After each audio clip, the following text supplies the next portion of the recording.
Welcome back to another technical deep dive here in the Debug Zone. Today we're tackling a big question and breaking it down with insights from other users.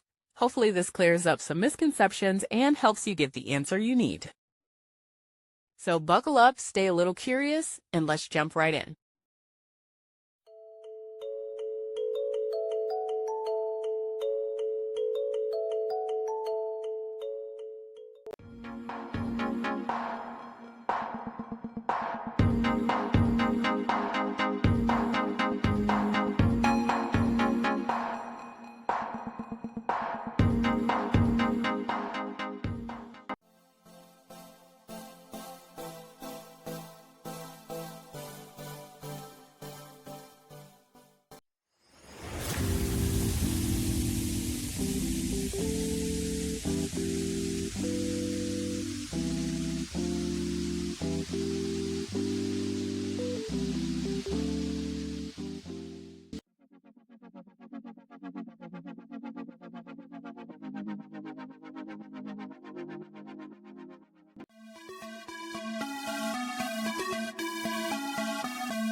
And that's a wrap.